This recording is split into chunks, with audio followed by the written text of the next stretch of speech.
La competencia para conocer el recurso de casación está normalmente atribuida a un solo tribunal en todo el territorio nacional.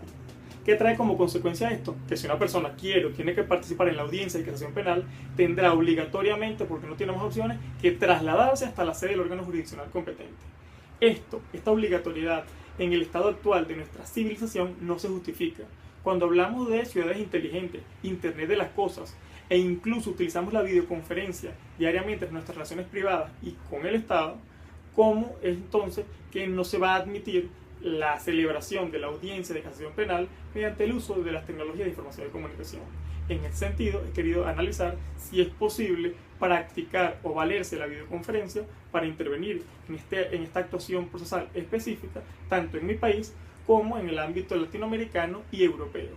Para ello, he analizado entonces, he desarrollado esta investigación que lleva por título La audiencia de casación penal telemática en el derecho comparado, donde vamos a empezar analizando cuál es la situación actual en Venezuela, así como pasando en segundo lugar cuál es la realidad desde el punto de vista internacional, culminando entonces con un análisis referido a la situación del ordenamiento jurídico de 3 países del entorno geográfico venezolano, como son Argentina, Brasil y Colombia, y de 3 países de afinidad normativa con la legislación de mi país. En concreto, estamos hablando de España, Francia e Italia.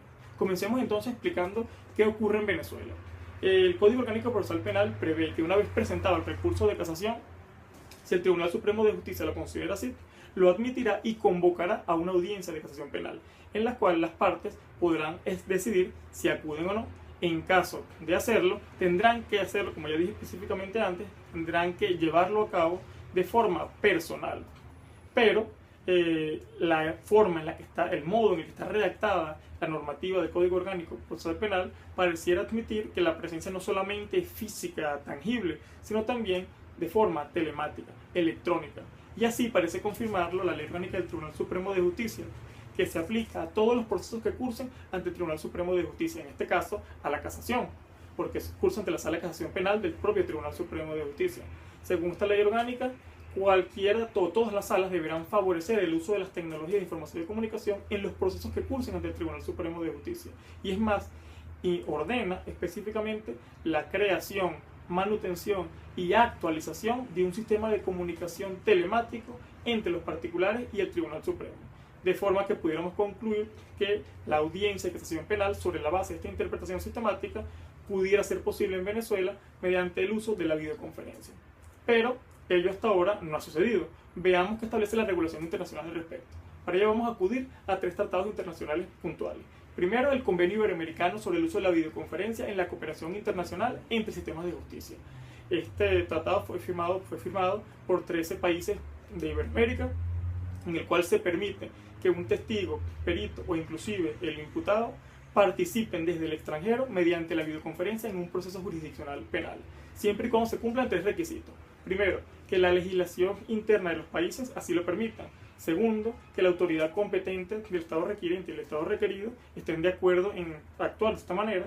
Y en tercer lugar, que exista la posibilidad técnica de llevar a cabo la videoconferencia para desarrollar esta actuación procesal.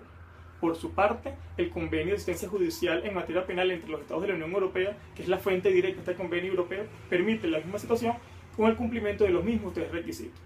Por último, tenemos el Convenio de las Naciones Unidas contra la Delincuencia Organizada Transnacional, de aplicación universal o mundial, según el cual los testigos, peritos y las víctimas podrán intervenir a distancia mediante el uso de las tecnologías de información y comunicación, siempre y cuando ello esté, así como en los casos anteriores, de acuerdo o en consonancia con la legislación interna de los países involucrados. En síntesis, como estos 3 convenios internacionales exigen la necesaria vinculación o adecuación a derecho de esta posibilidad con la normativa interna de los países involucrados, vamos a pasar a analizar la regulación legal de 3 países latinoamericanos, como dije antes, y 3 países europeos sobre la materia. Comencemos con Argentina. Allí el Código Procesal Penal de la Nación prevé que los testigos, peritos y determinadas víctimas podrán intervenir en el proceso penal mediante videoconferencia. Y ello es ampliado al imputado, especialmente por la Acordada 20-2013 sobre reglas prácticas para la aplicación de la videoconferencia en las causas en trámite que fue emitida por la Corte Suprema de Justicia en el año 2013 para permitir el uso de la videoconferencia en los juzgados, tribunales orales, cámaras de apelación nacionales y federales del Poder Judicial Nacional. Es decir, se aumenta no solamente a los testigos y peritos, sino también al imputado para intervenir en los procesos jurisdiccionales penales. En el ámbito recursivo, esta posibilidad no está prevista expresamente, y en el ámbito de la casación específicamente, o para saber qué ocurre en el ámbito de la casación, tenemos que recurrir a otra norma, como son los códigos procesales de las provincias, que es donde está regulada la materia de casación. Así, por ejemplo, por seleccionar alguno, tenemos que en el Código Procesal Penal de la provincia de Buenos Aires se admite que una vez presentado el recurso de casación y admitido, pudiera convocarse una audiencia de casación. No así ocurre en las provincias de Salta y San Luis, donde no hay audiencia de casación prevista en la normativa adjetiva penal para estos casos concretos. De forma que, aplicando o interpretando sistemáticamente este conjunto normativo, pareciera posible aplicar entonces, llevar los resultados de esta acordada a la utilización de la audiencia, al desarrollo de la audiencia de casación penal mediante el uso de las tecnologías de información y comunicación, en especial porque aquellas actividades que llevan a cabo las partes en el proceso y sus abogados no son incompatibles con su materialización por medios telemáticos. En el ámbito latinoamericano igualmente pasamos ahora a Brasil, donde el Código del Proceso Penal permite que el imputado privado de libertad pueda participar durante toda la instrucción de la causa, así como durante todo el desarrollo del proceso mediante videoconferencia. Lo mismo podrán hacer los testigos y las víctimas. Pero además la ley sobre informatización del proceso judicial prevé, si bien no prevé específicamente el uso de la videoconferencia, establece que todos los actos procesales pueden realizarse por medios electrónicos, siempre y cuando cuenten con firma electrónica. De ahí que los recursos pareciera entonces que pudieran ser realizados por aquellas audiencias con ocasión de recursos, pudieran llevarse a cabo mediante el uso de las tecnologías de información y comunicación, concretamente mediante la videoconferencia. Específicamente en esta materia recursiva, la legislación adjetiva brasileña remite a los regimientos internos del Tribunal de Apelación y del Tribunal Supremo o del Supremo Tribunal Federal brasileño para regular la materia recursiva. En estos casos, cuando verificamos estos regimientos, observamos que no hay una normativa expresa que regule el uso de la videoconferencia. Sin embargo, así como ocurrió en Argentina y en Venezuela, una interpretación de conjunto del ordenamiento jurídico y observando que la realidad de la interacción que se produce por videoconferencia no pudiera separarse de aquella que se produce de forma privada para fines del proceso, pudiéramos admitir entonces que en este caso también en Brasil pudiera llevarse a cabo las audiencias recursivas utilizando las tecnologías de información y comunicación, en concreto, como ya he repetido varias veces, la videoconferencia. Por último, en el ámbito latinoamericano, vamos a analizar el tema colombiano, donde el principio de telematización es mucho más contundente. Allí el Código Orgánico, el Código de Procedimiento Penal, permite la telepresencia del imputado antes del juicio oral, durante la audiencia de juicio y en materia de cooperación internacional, así como también podrán participar testigos y peritos. Esta misma situación viene siendo confirmada por el Código Penitenciario y Carcelario, del cual de forma contundente prevé la audiencia telemática para los privados de libertad por parte de todos los tribunales del país. Aquí no queda excluido entonces el ámbito recursivo. Asimismo, observamos que el Código General del Proceso, que se aplica supletoriamente en materia penal, prevé que las partes y los demás intervinientes podrán participar en la audiencia a través de videoconferencia, previa declaratoria de causa justificada por parte del juez.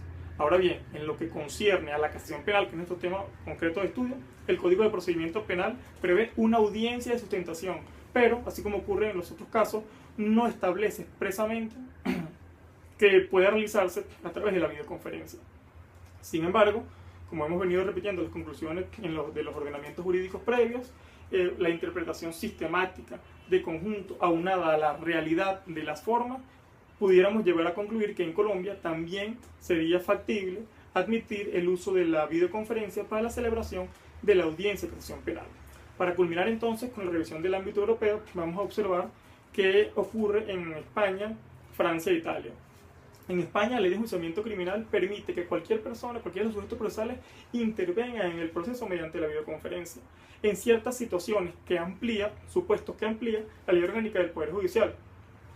Y si bien la ley reguladora del uso de las tecnologías de información y comunicación no permite expresamente la videoconferencia, prevé que será regulada posteriormente de forma especial. En cuanto a la audiencia de casación penal, así como hemos visto, no está previsto expresamente su uso, el uso de la videoconferencia para desarrollarla. Sin embargo, insisto, que una interpretación de conjunto de todo el ordenamiento jurídico pudiera permitir o pudiera ser la clave para permitir la audiencia de casación penal por medios electrónicos.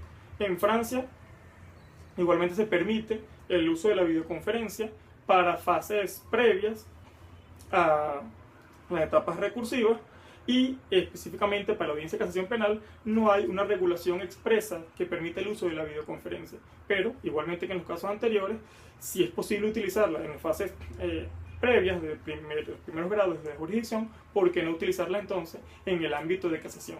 Esta misma conclusión podemos llevar al caso italiano, donde la audiencia de casación se va a llevar a cabo utilizando la misma normativa, siempre que sea aplicable, del primer y segundo grado jurisdiccional, donde sí es válido aplicar el uso de la videoconferencia.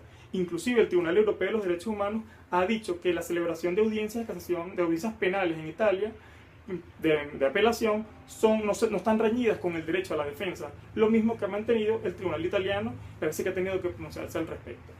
En conclusión, si bien en el ámbito internacional es posible utilizar la videoconferencia, ello solo será válido siempre y cuando el ordenamiento jurídico interno así lo permita. Como podemos ver, los ordenamientos jurídicos latinoamericanos y europeos analizados permiten el uso de la videoconferencia en la fase más importante del proceso, cuando se establecen los hechos.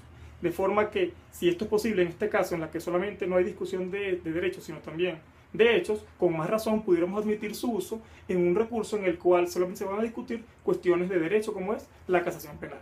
Muchas gracias.